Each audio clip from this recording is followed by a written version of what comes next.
Olá, tudo bem com você?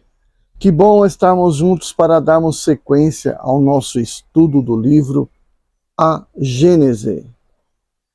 Eu sou o professor Wagner Klein. Sou professor de física, terapeuta holístico e você está no canal Sob Nova Visão.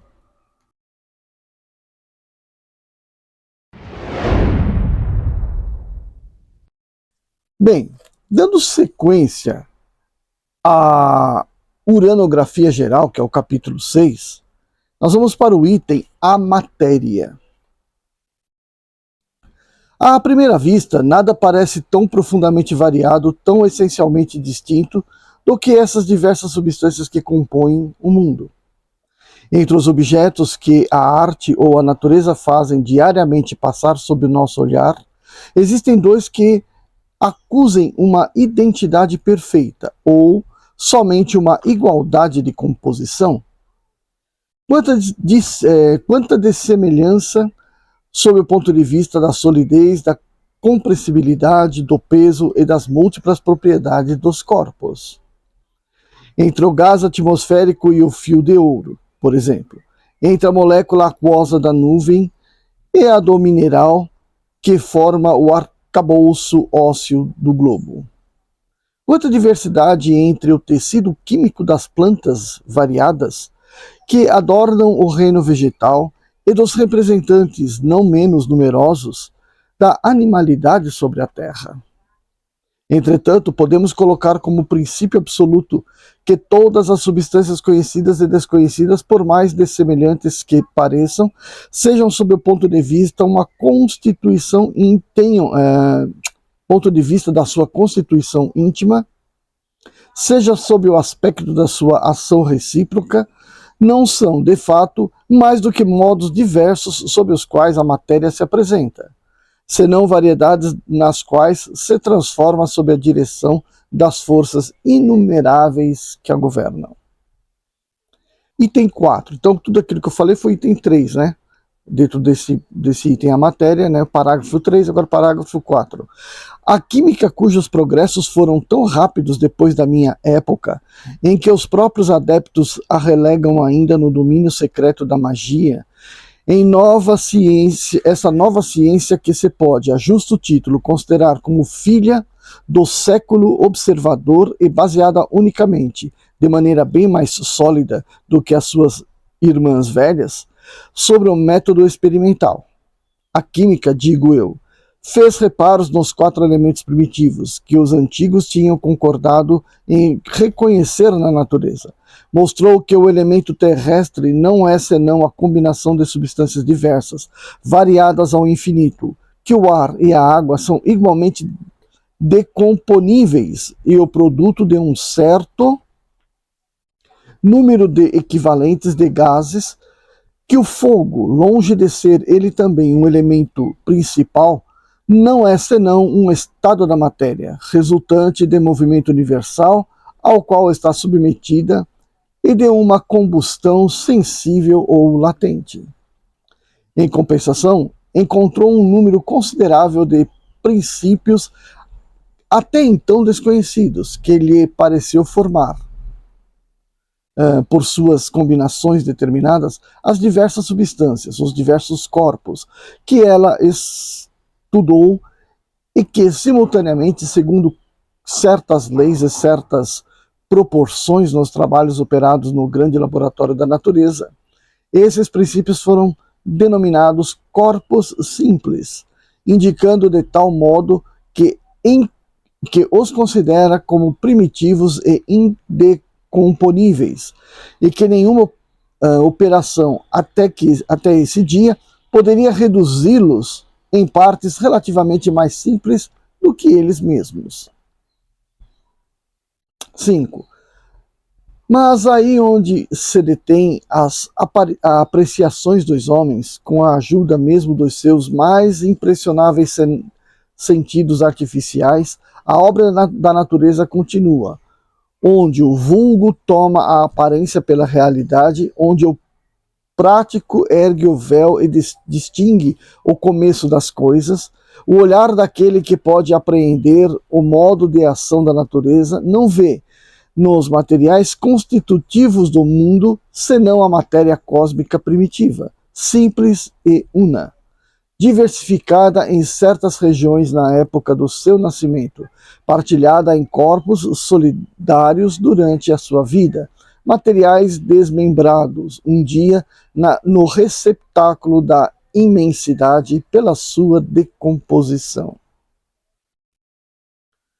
Sexto, há dessas questões que nós mesmos, espíritos amantes da ciência, não saberíamos aprofundar e sobre as quais não poderíamos emitir senão opiniões pessoais, mais ou menos conjecturáveis. Sobre essas questões, calar-me-ei ou justificarei a minha maneira de ver. A com que nos ocupamos, porém, não pertence a esse número. Àqueles, pois, que estariam tentados em não ver, em minhas palavras, senão uma teoria arrojada, direi: abarcai num olhar investigador a multiplicidade de operações da natureza e reconhecereis que, se não se admite a unidade da matéria, será impossível explicar. Não direi somente os sóis e as esferas, mas, sem ir tão longe, a germinação de um grão sob a terra, ou a produção de um inseto. Item 7, parágrafo 7. Se observa uma tal diversidade na matéria, é porque as forças que presidiram as suas transformações, as condições nas quais se produziram, sendo um número ilimitado, as combinações variadas da matéria, elas mesmas não poderiam senão ser ilimitadas. Logo, que a substância que se considera pertença aos fluidos propriamente ditos, quer dizer, aos corpos imponderáveis, ou que seja revestida dos caracteres e das propriedades comuns da matéria. Não há em todo o universo senão uma única substância primitiva, o cosmos ou matéria cósmica dos uranógrafos. Bom, então isso aí foi o primeiro, né? Aqui não se diz, vamos ver o que mais eles colocam. Uma nota aqui no fim. Os principais corpos simples são, entre os corpos não metálicos, o oxigênio, o hidrogênio, o azoto é nitrogênio, o carbono, o fósforo, o enxofre, o iodo. Entre os corpos metálicos, o ouro, a prata, a platina, o mercúrio, o chumbo, o estanho, o zinco, o ferro, o cobre, o arsênico, o sódio, o potássio, o cálcio e o alumínio. Então, essas aqui são deixa eu ver se tem mais alguma aqui. Não, então essas daqui são o item, a matéria, né? Bom, a gente está vendo aqui que está sendo alguma coisa bastante pessoal, né? Uma colocação de uma pessoa, de um grupo, mas admite-se ser, pela nossa leitura aqui, né, as palavras de uma pessoa, né, o bom senso reinante aí da época. Aqui eu pensei que ele fosse citar alguma coisa a mais, né, mas ele parece que parou aqui na conclusão dos elementos que constituem, né, nas suas diversas combinações, as diversas substâncias, né? E as substâncias, por sua vez, se apresentam em estados da matéria de acordo com a temperatura do ambiente, ou seja, de acordo com a energia interna que ela possui, que mantém a sua temperatura. E aí essa temperatura pode dizer que aquela substância, naquela temperatura, seja sólida, líquida ou gasosa. Então você fala do mercúrio. O mercúrio é metal, tá bom. O ouro também é metal. Então por que o mercúrio é líquido e o ouro é sólido? Então a questão que determina isso é a temperatura do corpo, né? A temperatura da substância. O que é temperatura? É o estado médio das agitações das partículas do corpo. Então, as moléculas, os átomos, o quão agitado eles estão devido à energia que eles possuem. Então, se eles possuem muita energia, eles estão basicamente mais distantes uns dos outros, o que faz com que o corpo esteja numa situação maleável ao ponto de virar líquido, né? Ou estar na forma líquida. Então, isto é uma situação na qual, né, o Mercúrio se encontra. Quando que ele se encontra? No período, na temperatura média do planeta. Se baixarmos muito a temperatura, né,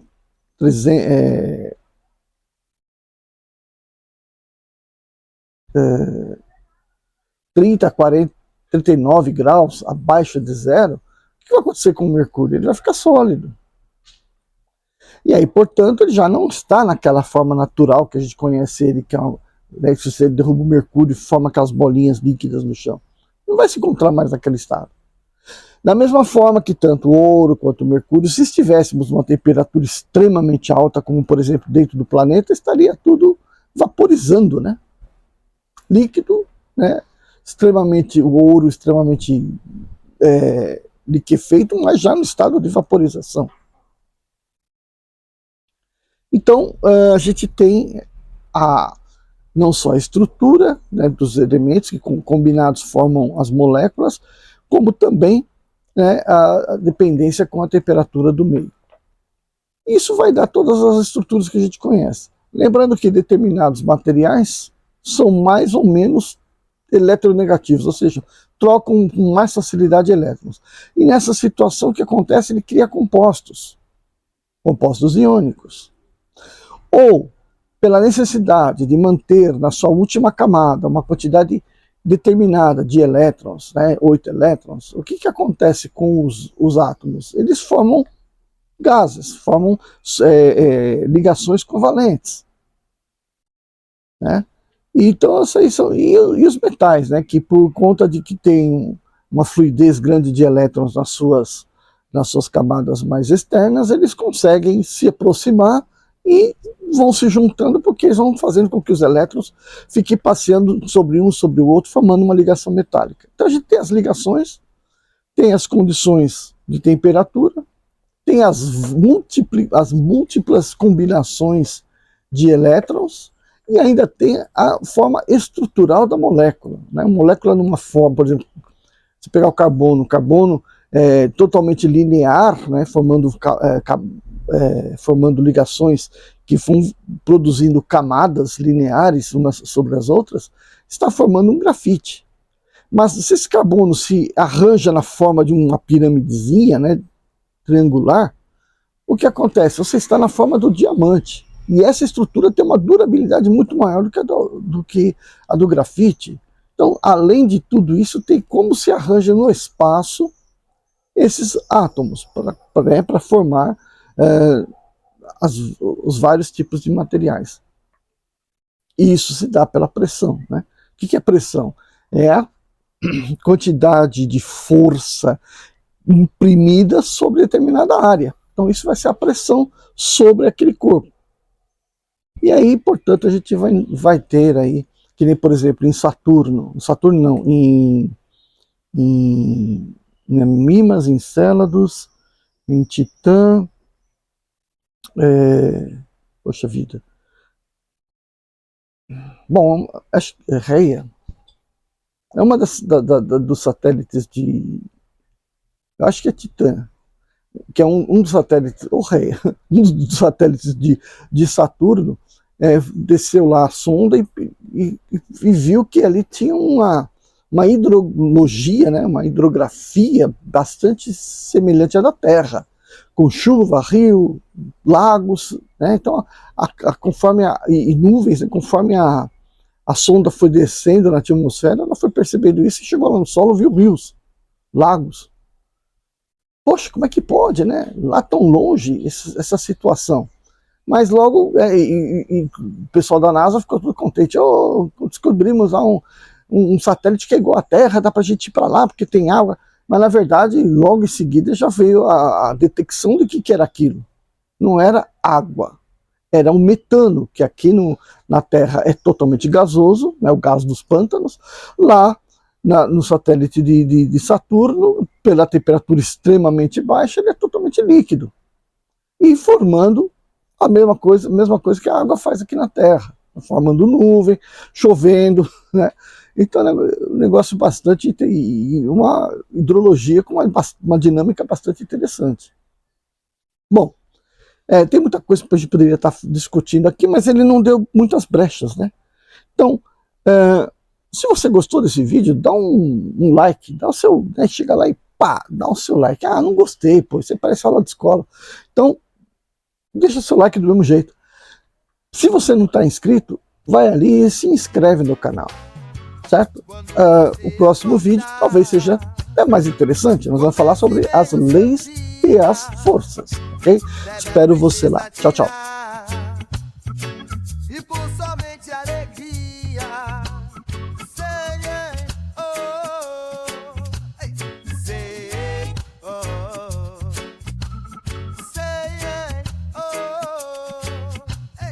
sei, mágoa, tristeza e rancor. Quem gosta, eu vou obsessor.